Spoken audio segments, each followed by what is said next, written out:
Welcome back to Control, episode 43. I spent a couple of hours trying to fix the save game problem, and I finally got it fixed. And so here we are, we're ready to push on, but first, look around you. Just look around you. Do you see what we're looking for?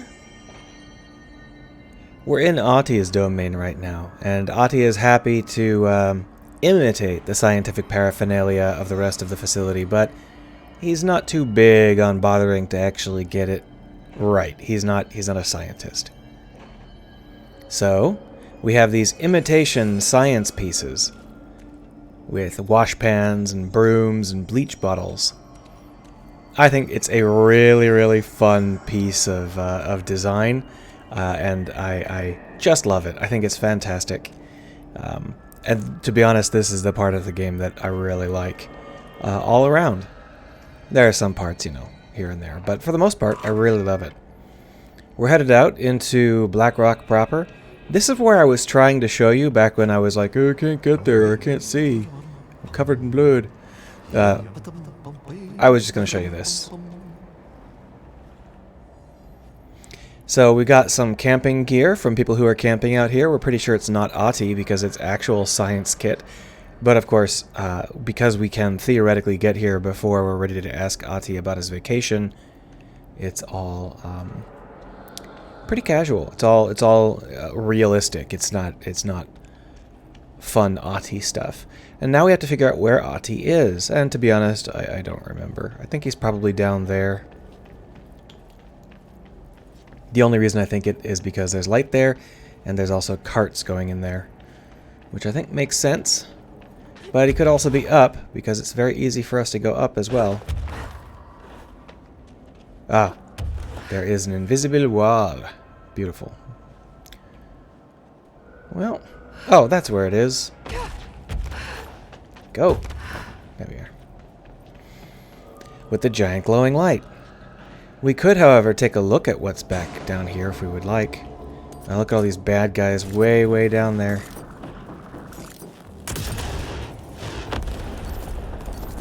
I got a new gun. See, we can go down there without any problem right now because we can fly, which makes it pretty easy for us to take a look and just see what's around. And here you can see that we've got loot and an almost identical set of camping gear. There's a whole bunch of flags set around these camping gear, which is normally what they do when something goes wrong and they've sent a science team to investigate. And presumably that's what's going on here. They've sent a science team over to investigate. Well, that went wrong.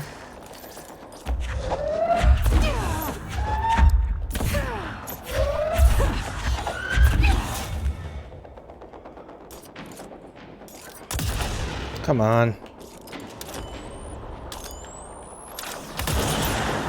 How annoying that was. I really didn't enjoy that at all. And now, once again, I'm back to being blood red. Because this is, this is the quarry. The most annoying part of the game. I just wanted to see one of these people, one of these little carts, go through this sector. Because as you can see, they shouldn't be able to. Let's see what happens.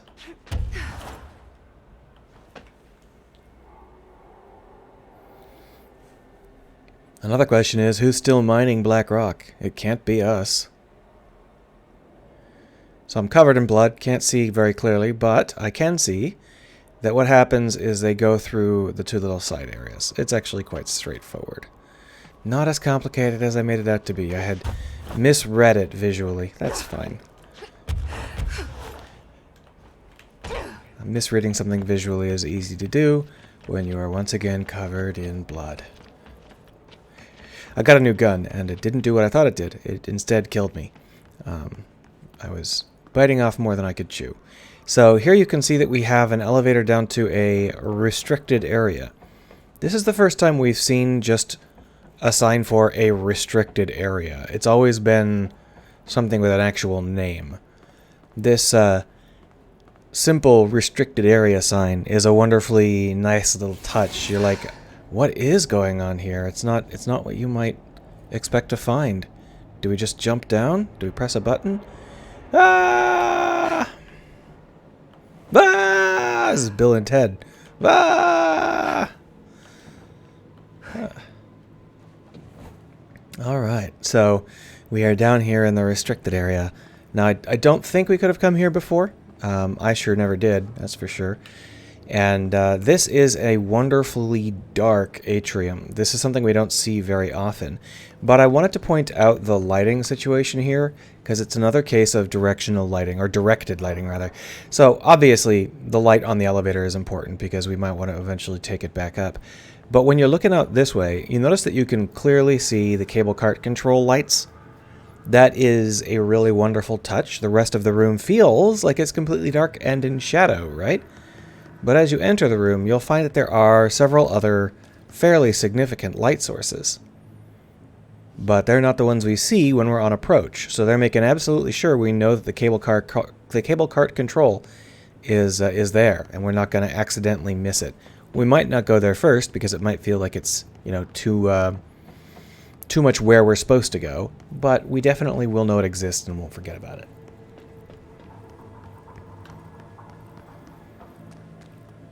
Just looking at the pipes. Standard fare by now, but still like them. They're still great.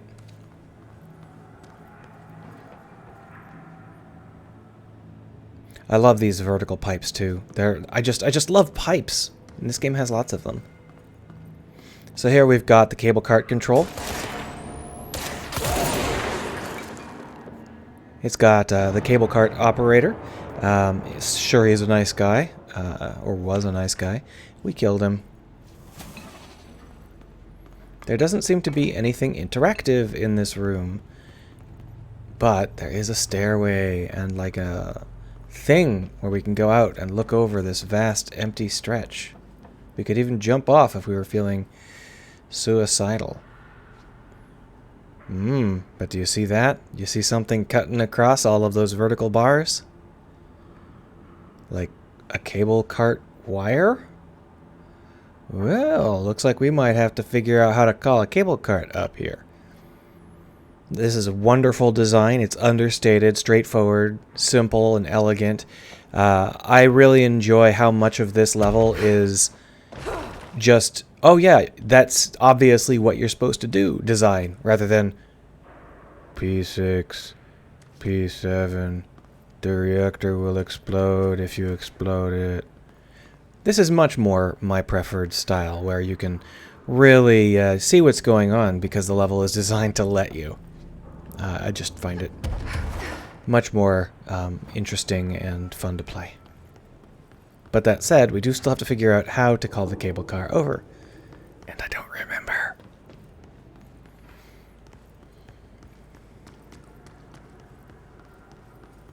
Well, not this.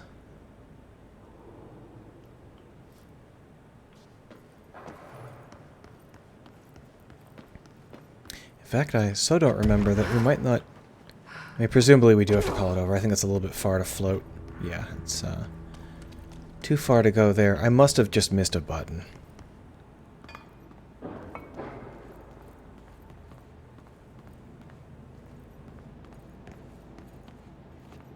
Oh, yeah, there it is. Big red button, obviously. I think I just spawned in a pack of baddies. Yep.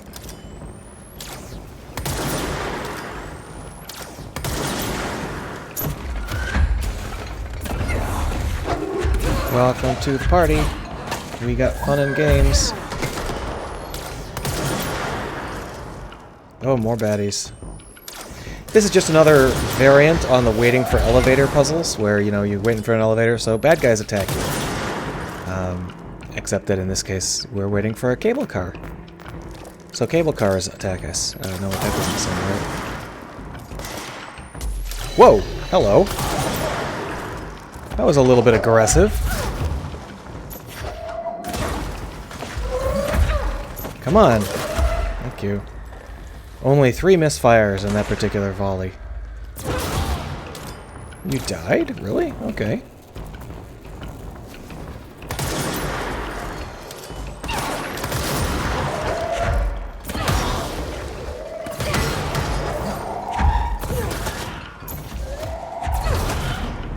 Ooh, I love specializing in throw. It's fun. Throw is by far the best feeling power in this game. And I recommend it. It's the only part of the combat that really feels properly cool to me, you know?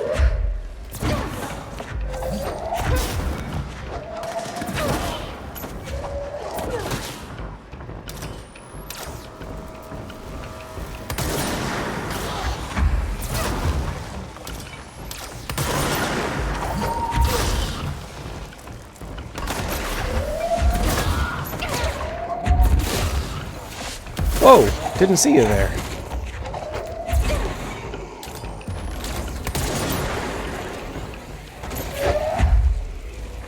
I need one more point of upgrades to really get the throw going.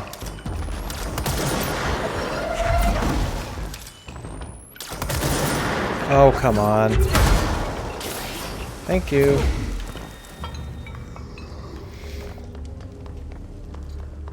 Alright, so we just killed off a bunch of dudes while we were waiting for the cable car. Just looking for loot real quick, making sure I didn't miss any upgrades, although I got the one thing I was waiting for, which was this bad boy. Hint, don't fire it at your feet. It's an educational video. Oh wow, it's already been 11 minutes, are you kidding? Let's push on, that felt pretty short. No, this is actually... We'll do this episode on its own. We'll do an Ahti episode.